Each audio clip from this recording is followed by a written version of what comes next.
Hey everyone, welcome back to another Mattel Jurassic World review. Today we're taking a look at the Primal Attack Extreme Chompin Tyrannosaurus Rex. This figure is a repaint of the same Extreme Chompin Rex that we've seen a few times already in the line. The paint scheme is similar to the Bite and Fight Rex, but it also comes in the new Primal Attack style packaging. So let's take a quick look at the packaging before we crack this Rex open.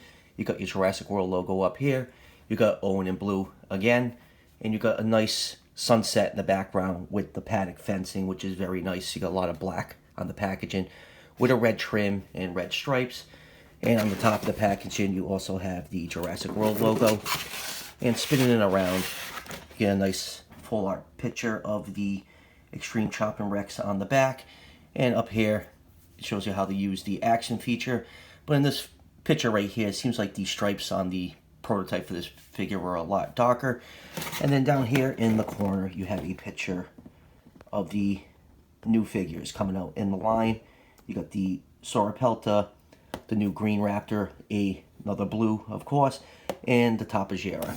So with all this packaging nonsense out of the way, let's crack this Rex open and take a closer look. And just like all the other Extreme Chompin T-Rexes, the tail does come unattached. All you need to do is a one-time assembly. You just have to stick this square notch into the back of the tail right here until you hear it click with a little bit of force, and there you go. Your Rex is now complete. So here is the Extreme Chompin Rex fully assembled, and this is a really good looking figure. Even though we've seen this mold a few times already, this particular paint scheme is probably my favorite so far of any of the T-Rexes in the line. So let's do a couple quick measurements first. This figure is 19 inches long from the tip of the tail to the tip of the snout, and about 7.5 inches tall from the top of the head right there. So Rexy in Jurassic Park I think was about 40 feet long. So with those measurements, I'll put this figure somewhere in the 125 scale range. The color scheme on this Rex is pretty much identical to the Bite and Fight T-Rex. There are some subtle differences. When I move on to the comparison section of the review, I'll take out the Bite and Fight and point out those small differences. But this is definitely the most movie accurate paint scheme that we have on the T-Rexes in the Mattel Jurassic World line. I think it works really, really well. Body is primarily cast in a almost like a light chocolate brown color. Then you have these darker brown stripes along the back right here. And then let's zoom in on that face. The bottom jaw is cast in a lighter color plastic, and you have a little bit of darker brown shading on the nose right here. The teeth are painted in an off-white color. I only have one little tiny paint blemish right here on the lip. I ordered this figure online. I was very happy that that's the only paint issue on this figure. You know, last week I was at Walmart and I saw 10 battle damaged Spinosaurus, and every single one of them had paint blemishes all over its face from the teeth. So I'm glad the quality control on this figure is actually pretty good. Mattel has definitely nailed the look of the Jurassic Park style T-Rex with this beautiful head sculpt, even facing from the front. You get that nice binocular vision on this figure. Very, very nicely done head sculpt. Definitely the best looking T-Rex head sculpt on any T-Rex figure in the line from even back in the Kenner days. And moving down to the hands, you can see the hand claws aren't painted. I really hope someday Mattel decides to paint the hand claws on their T-Rexes or pretty much any of their dinosaurs. I think it would just look a lot better. Flipping it over, you can see all that cream color for the neck and the stomach. And since we got the figure flipped over, here is the scan code that you can scan into your fax app. And then going down to the legs, you can see the legs are sculpted beautifully, a lot of muscle detail. The feet are oversized as usual, that we're used to seeing with the T-Rexes to help with stability. I'm okay with the big feet, as long as my figures don't fall off the shelves, I'm all right with that. And you can see the toe claws are painted in black. Spin it over, looking at the top right here, you can see more of that lighter brown coloration for the striping on this figure. And then moving down to the tail, there is no paint apps on the tail. You can see, the tail is a little short, but short tails are just a thing unfortunately we have to get used to in the Mattel line. I do wish the tails were a little bit longer to make the figures look more proportionate, you know, especially with the bite, these extreme Chompin T-Rexes, the tails come unattached. They could maybe add some length to them since they really don't take up too much room in the packaging. So let's move on to articulation. There is an action feature on the top of the head right here. This is the button you press to activate its extreme Chompin action. I know on the old Legacy T-Rex, I think the tongue would stick out further. And then I think there was like another version where they kept the tongue down, because when the tongue was sticking out, it looks like this thing was screaming like an absolute maniac. And you have some articulation right here. The head can turn side to side. And there's another joint right here. This is like a rubber covering the hide. The joint, you can turn the head side to side, get some nice movement with that. The arms can move up and down. And there's a little bit of another joint in here that have the hand swing out a little bit. You can see it right there. It's very tough to manipulate. The Bite and Fight has a much better joint to swing the arms out. On the Legacy T-Rexes, it's kind of hard. And the legs, they can pivot in and out to help with stability.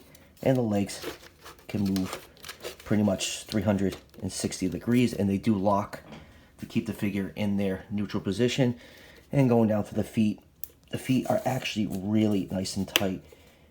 They actually lock into place when you get right here. I know on my green Legacy T-Rex, the seams right here in the feet were always split on every single figure I've ever seen.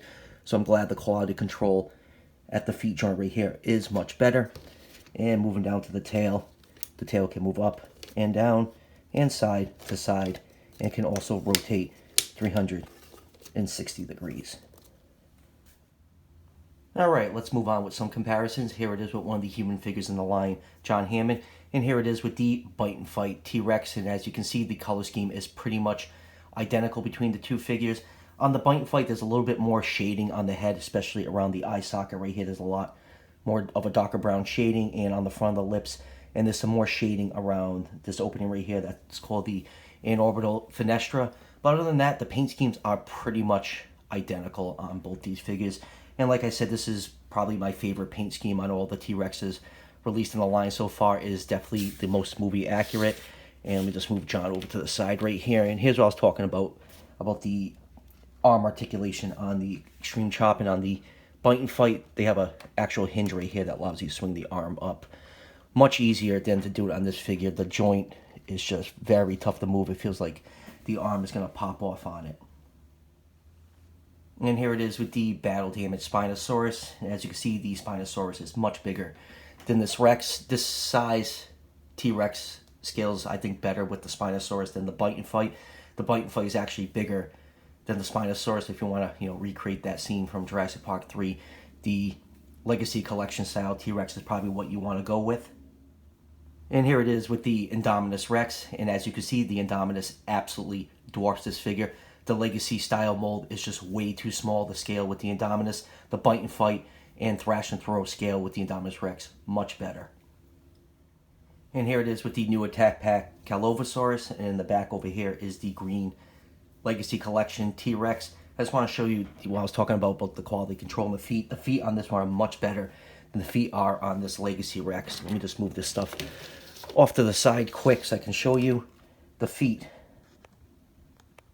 on here are extremely loose. On this one right here, the feet click back and forth. They're nice and tight, and you can see right above where the foot connects, the seam is split, and it's not like that on that. So the quality control on this new extreme Chompin T-Rex is definitely much better. So final thoughts on this figure. I do really like it. It has the most movie accurate color scheme of all the T-Rexes in the line. Obviously, besides the Bite and Fight, I love the articulation on it. But on the flip side, this is also the 4th time we've seen this mold in the line. And the line's only been out for, just over a year and a half now.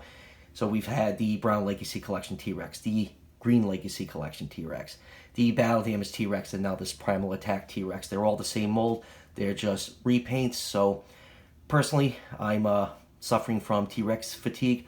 Oh, and technically, the original Brown Legacy T-Rex was re-released outside the US in Dino Rival style packaging. So that's technically 5 times we've seen this mold so far. So I really do like this mold a lot. I would love to see it upscaled and keep the articulation it has, because it definitely doesn't. The Bite, Fight, and Thrash and Throw definitely don't have the amount of articulation the Legacy Collection mold does have. So as of right now, I'm probably not going to pick up any more T-Rexes if they get released in the line, because we all know that's going to happen. T-Rex is pretty much the bread and butter of any dinosaur line anywhere, but something really cool needs to come out for me to get another T-Rex. Either a really cool color scheme, like maybe something like the Kenner Red Rex, or like I said, if they just upscale this to the Bite and Fight size with the same articulation, I would pick one up. Or even on top of that, maybe a completely redesigned T-Rex with maybe smaller, more proportionate feet. And I don't know, we will, one thing's for sure, we're definitely going to be seeing more T-Rexes in some form or another in this line as it keeps going on. I got this figure in off of Amazon. I pre-ordered it probably over a month ago. It retails for $24.99, even though the original Legacy Collection Rex retails for $19.99. I don't know why there's a $5 difference, but I will leave a link in the description if you want to order this figure off of Amazon. They are shipping now. I don't know when this figure is going to show up on store shelves. It will probably be soon, because the holiday shopping season is upon us. So that will do it for the review. As always, if you're liking the reviews on this channel, so show your support by hitting that subscribe button just below the video. Each subscription helps out the channel tremendously, and it's greatly appreciated. And I'll see you guys for the next one.